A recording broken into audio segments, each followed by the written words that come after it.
The janitor whispered the Millionaire CEO's name. Then a silent child stood up. Late at night, the executive floor was supposed to be empty, but the sound of a mop slowed his steps. Callahan Voss, the Millionaire CEO, almost kept walking. He didn't, because someone whispered his name, and the voice wasn't a stranger's. It came from a woman who looked like she didn't want to be seen at all. And beside her, a child sat on the floor, silent, watching him, as if she already knew something he didn't. What Callahan didn't know yet was that this moment would cost him everything he believed about control. Callahan Voss was known for one thing above all else: control. Not the loud kind, not dominance, control of himself, of his time, of the space between decisions and emotion. He believed distance was not coldness but clarity, and clarity was the reason his company stood where it did. He arrived early, he stayed late, and when the building emptied, he worked best. The executive floor at night had become familiar to him over the years. The lights dimmed automatically. The air felt cooler. The silence was clean. Nothing pulled at him. Nothing asked for his attention. That was why he noticed when it changed. The sound of the mop, the pause in his step, the name spoken behind him. Now, as the elevator carried him down, Callahan replayed the moment with the precision he applied to everything else. Not to dwell on it, but to understand it. He disliked unanswered variables. Elowen Hart. He hadn't thought of her in years, not deliberately. She belonged to a time before discipline became necessity, before control became survival. In school she had been visible in ways he never was, confident, admired, always moving forward. He had watched from a distance back then, just as he had learned to do in life. Seeing her again, like that, unsettled him, not because of who she was, but because of what she represented. A collision between past and present he hadn't planned for. And then there was the child. That part stayed with him more than the recognition.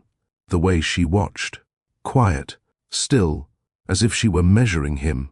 Callahan stepped out of the elevator and into the parking garage, the city lights stretching beyond the concrete walls. He told himself it wasn't his responsibility, that he had offered nothing, promised nothing. Yet for the first time in a long while, he drove home without turning on the radio. The silence followed him. Elowen Hart waited until the elevator doors closed before she moved again. Her hands tightened around the mop handle, not from fear, but from the effort of holding herself together. Encounters like that were dangerous, not because of confrontation, but because recognition had a way of undoing carefully built walls. She glanced toward Mirabelle. Her daughter hadn't moved. Still seated on the floor, back against the wall, knees drawn in slightly, Mirabelle watched the closed elevator doors as if they might reopen. Her face gave nothing away. It rarely did anymore. Elowen exhaled slowly and returned to her work. She had learned over time that routine was safety. Clean in the same order. Move at the same pace. Finish before questions could form. The executive floor demanded precision, and she gave it that. Quietly, thoroughly. Night shifts were the only reason this worked. During the day, people noticed too much. At night, she could exist without explanation. Mirabelle followed the rules without being told. She stayed where Elowen could see her. She didn't touch anything. She didn't speak. That silence hadn't always been there. Once, Mirabelle had talked constantly, asked questions, told stories that went nowhere. But that was before instability taught her that words could make things worse. Before raised voices and closed doors and strangers deciding where they were allowed to be. Elowen never pushed her. She had learned the hard way that forcing healing only deepened wounds. When the floor was finally finished, Elowen packed up the cart and guided Mirabelle toward the service elevator. Her daughter stood when prompted, slipped her small hand into Elowen's and followed without resistance. As the elevator descended, Elowen stared at the metal doors, her reflection faint and distorted. She wondered what Callahan had seen when he looked at her. Pity? Shock? Judgment? She didn't want to know. All she wanted was to get home, to keep things the same, to protect the quiet world she had built for herself and her daughter. Because silence, for now, was the only thing that had kept them safe. Callahan didn't expect to see her again so soon. The following evening, he returned to the executive floor earlier than usual, not because he planned it, because his mind wouldn't settle. He told himself it was coincidence. Routine, nothing more. But when the elevator doors opened, he saw the cleaning cart at the far end of the corridor. Elowen stood beside it, sleeves rolled slightly, hair tied back in a way that suggested efficiency rather than care. She noticed him immediately this time. Their eyes met, briefly, then both looked away, as if agreement had been reached without words. Recognition didn't require conversation. Callahan walked past her slowly. He could feel the tension in the air, the kind that came from two people sharing a history neither wanted to reopen. When he reached the glass wall at the end of the hall, he stopped. "Do you need anything?" he asked, keeping his voice neutral. Elowen hesitated, just long enough for him to notice. "No," she replied. "We're fine." The word "we" lingered. Callahan glanced toward the wall where the lights dimmed. The child sat there again, in the same place, quiet, watching. This time, Callahan nodded in her direction. "Your daughter." Elowen stiffened, then nodded. "Mirabelle." Mirabelle didn't react, didn't look away, didn't smile. She simply watched him with an attention that felt too focused for her age. Callahan felt something shift, not concern, not fear, awareness. He nodded once and continued down the corridor. But as he walked away, he knew something had changed. Recognition wasn't just about the past anymore. It was about responsibility he hadn't yet named. Mirabelle noticed everything. She noticed how adults spoke differently when they were nervous, how their voices softened or sharpened depending on what they wanted.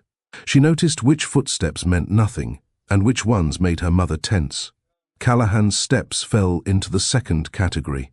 When he appeared, Mirabelle watched him the way she watched storms through windows. Not afraid, just alert.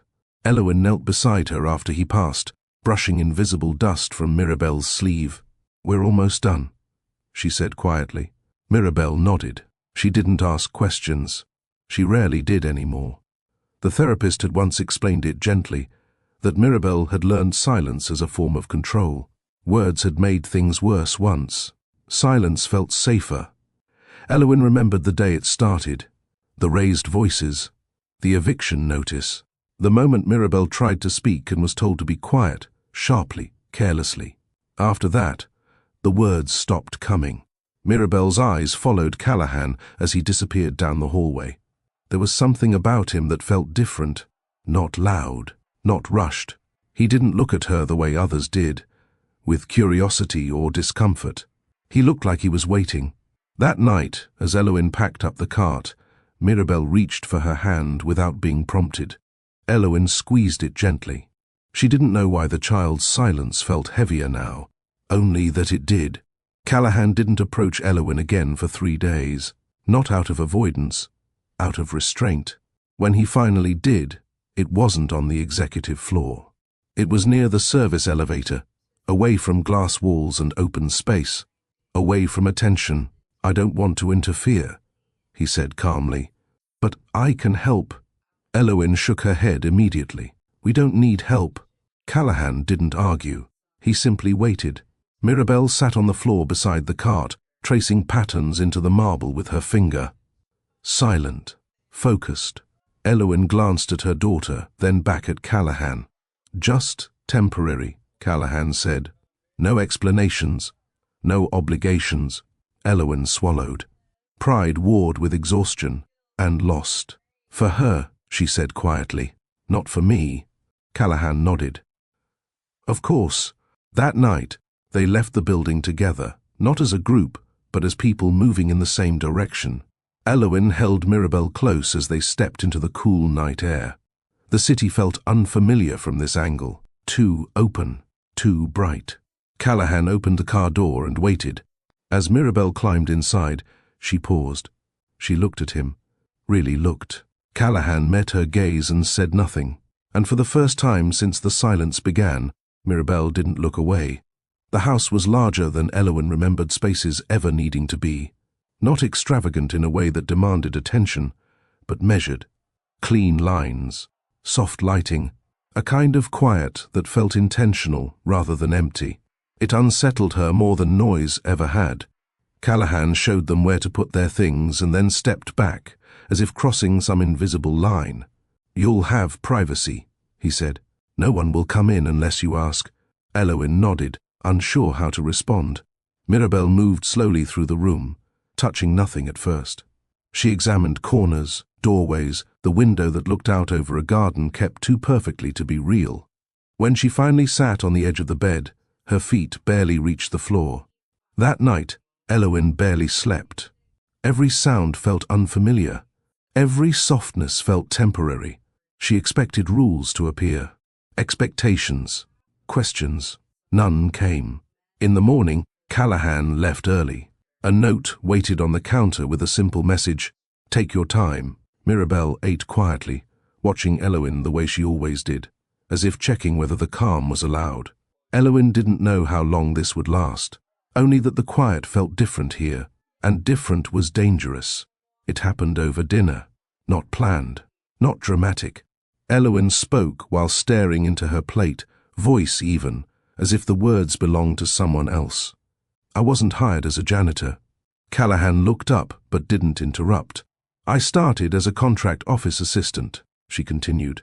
"Temporary, entry level. I organized schedules, prepared reports.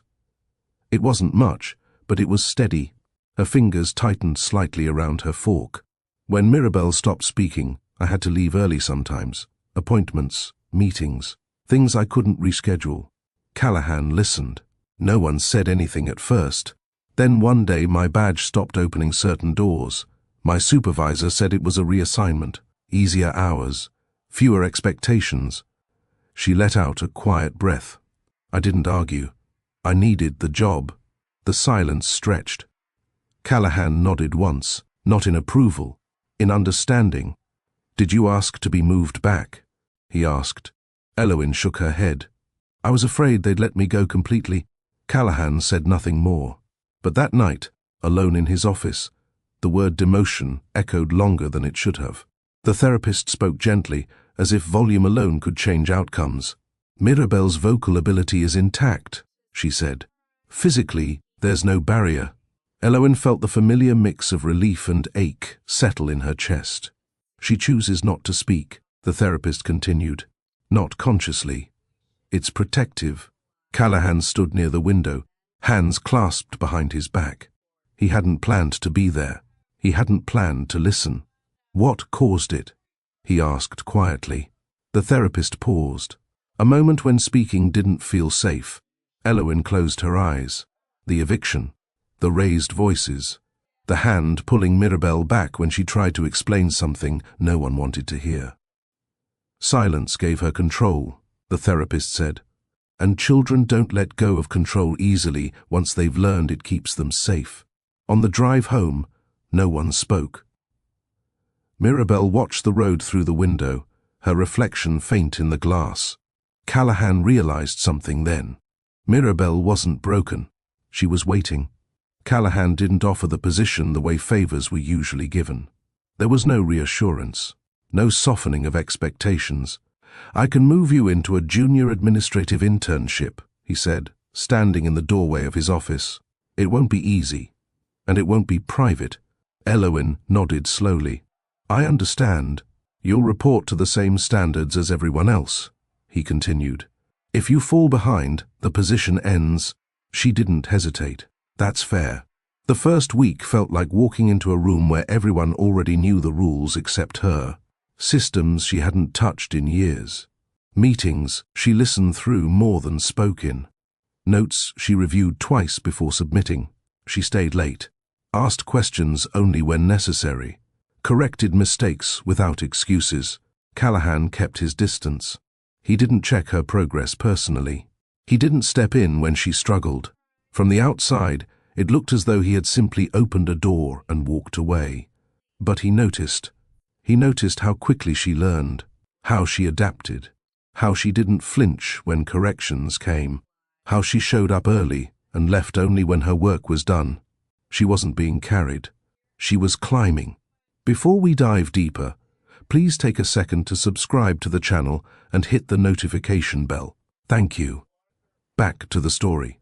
The first compliment came from someone else. A senior coordinator paused beside Eloin's desk one afternoon, scanning a revised schedule. "This is clean," she said. "Who helped you with it?" Eloin shook her head. "No one." The coordinator nodded once and moved on. It wasn't much, but it stayed with her. Over the following weeks, the small wins added up. A meeting note forwarded without edits, a report accepted without revision, a task assigned without hesitation. At home, the changes were quieter. Mirabelle sat closer to Eloin at dinner now. She lingered in rooms instead of staying near doorways. Sometimes she left her drawings on the table instead of hiding them away. Callahan noticed that too. He found himself slowing down in the mornings, sitting longer at the table, letting silence exist without needing to fill it. One evening, Mirabelle slid a piece of paper toward him, a drawing. It wasn't detailed, just 3 figures standing side by side, but one of them was taller than the others. Callahan looked up. Mirabelle didn't smile, but she didn't take the paper back either. Eloin didn't tell anyone when she applied, not because she was ashamed, because she was careful. The position was in another city, similar role, stable hours, no overlap, a clean break if she needed one. She told herself it was practical, that independence mattered, that rebuilding her life didn't mean attaching it to someone else's foundation. At night, she lay awake, thinking through possibilities. If she left, Mirabelle would adjust. She always did. Children adapted faster than adults, and safety didn't have to look the same everywhere. But the thought of starting over again, another house, another routine, another silence, weighed on her. She submitted the application anyway, not as a plan, as an option. The confirmation email arrived the next morning. Eloin stared at it longer than she needed to. Across the room, Mirabelle watched her, quiet, observant. Eloin closed the laptop. Nothing had changed yet. But something had shifted. Callahan noticed the change before he understood it. Eloin was still doing her work, still on time, still precise, but something in her rhythm had shifted. She spoke less in meetings, left sooner, stopped lingering in shared spaces. It would have been easy to ask why. He didn't. Professional distance was a rule he had never broken, and now, more than ever, he felt the need to hold it. Any sign of favoritism would undo everything she had earned. So he stepped back. He delegated her supervision entirely, redirected questions through others, limited their interactions to formal exchanges. From the outside, it looked like discipline. From the inside, it felt like restraint. Eloin noticed. She didn't confront him. She adjusted. That was something she was good at. She stopped looking for him in rooms, stopped waiting for his presence to settle her nerves. At home, Mirabelle watched the shift with quiet attention. One evening, as Eloin gathered papers from the table, Mirabelle hesitated, then placed her hand over Eloin's. Eloin paused. "I'm okay," she said softly. Mirabelle didn't move her hand. It wasn't dramatic. There was no shouting, no raised voices, no immediate fallout. Eloin misfiled a document tied to a time-sensitive approval. The error passed unnoticed for hours, long enough for a decision to stall, long enough for attention to turn sharp. By the time it was discovered, the window had closed. The meeting ended quietly, too quietly. Later that afternoon, Eloin was asked to step into an office she didn't recognize. The manager's tone was measured, calm. "This can't happen again," she said. Eloin nodded. "I understand. You're aware of the stakes." "Yes." The conversation ended without resolution.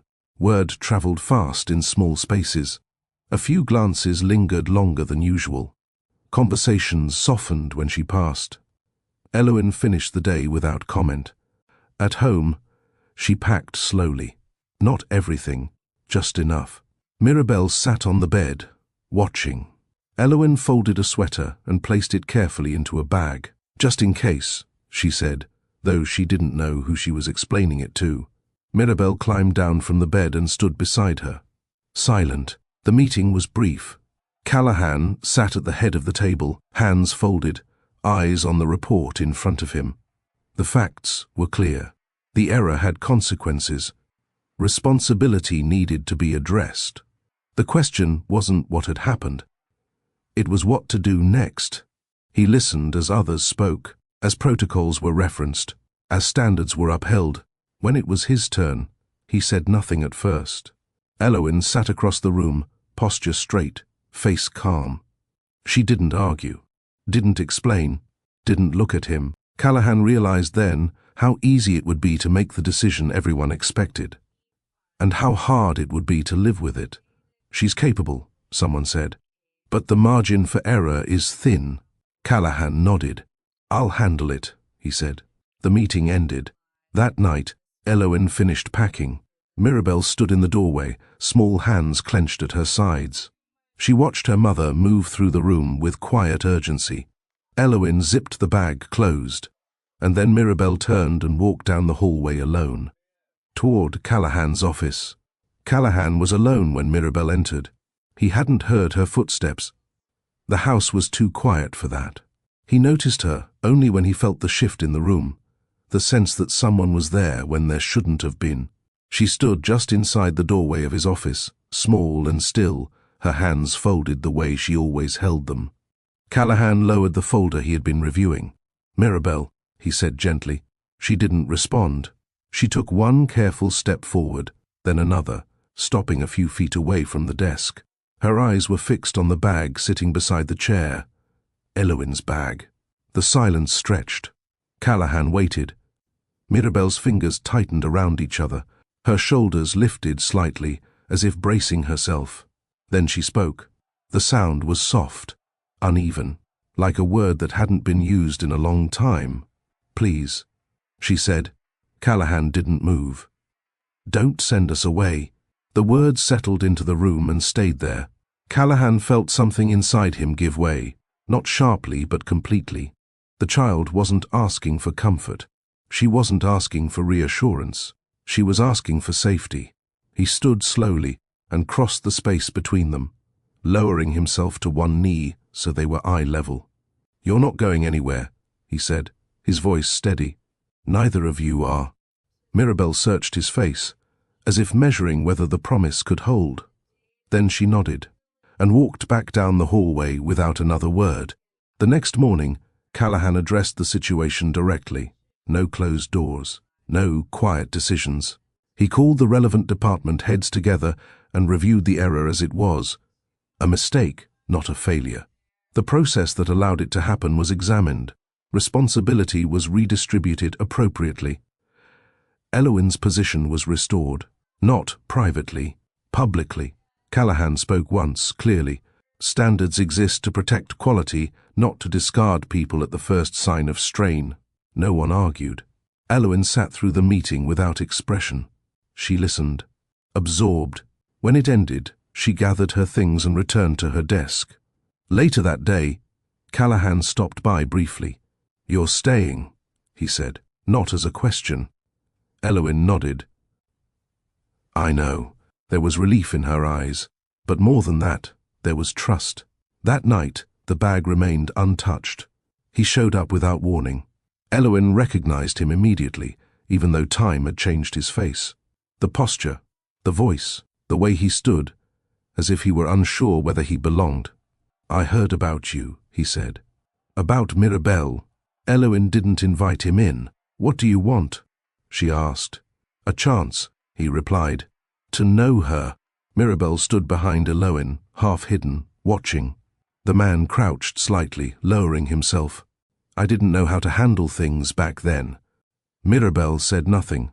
Callahan arrived moments later, stopping when he took in the scene.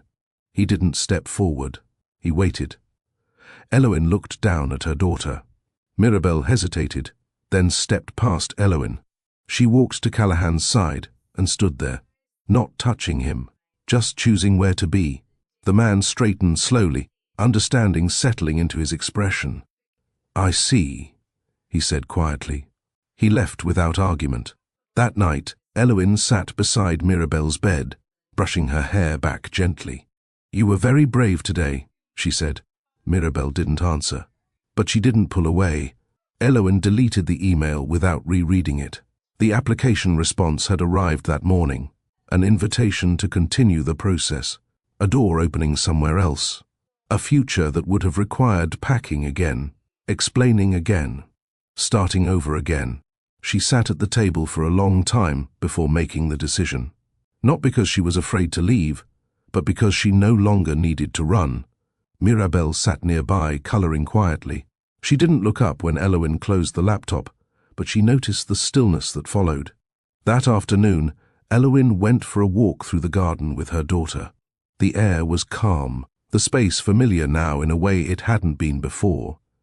"We're staying," Eloin said softly, not announcing it, just letting it exist. Mirabel paused, then nodded once. No words, no questions. Staying wasn't about comfort. It was about choosing stability instead of escape. Callahan didn't rush the moment. He waited days after the situation settled, after routines returned, after silence no longer felt fragile. When he finally spoke, it wasn't in his office or over dinner. It was in the kitchen, early in the morning, while coffee brewed quietly in the background. "I care about you," he said simply. Eloin didn't answer right away. He continued, not pressing. "Not because you needed help, not because of Mirabel, because of who you are." She looked at him then. Really looked. "I don't want to lose myself again," she said. "You won't," Callahan replied. "I wouldn't ask you to." There was no promise of perfection. No declaration meant to overwhelm. Just clarity. Time passed. Trust grew where urgency never entered.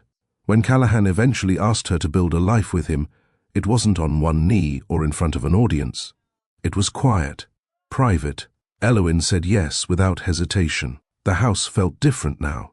Not bigger, not smaller, warmer. Mirabel walked through it without pausing at thresholds. She left drawings on the refrigerator. She sat beside Callahan during breakfast, instead of across the room. One evening, as Eloin watched her daughter trace shapes on the window with her finger, Mirabel spoke again, not carefully this time. "Stay," she said. Eloin smiled, emotion rising but controlled. "We are..." Callahan stood behind them, his hand resting lightly at Eloin's back. The story didn't end with grand gestures or sudden changes. It ended with routine, with safety, with three people choosing each other every day. Belonging wasn't something they were given. It was something they built, slowly, deliberately, and together. If this story moved you even a little, don't let it end here. Subscribe for more stories about second chances, quiet strength, and lives changed when no one was watching. Like the video if you felt it, and tell us in the comments what moment stayed with you the most.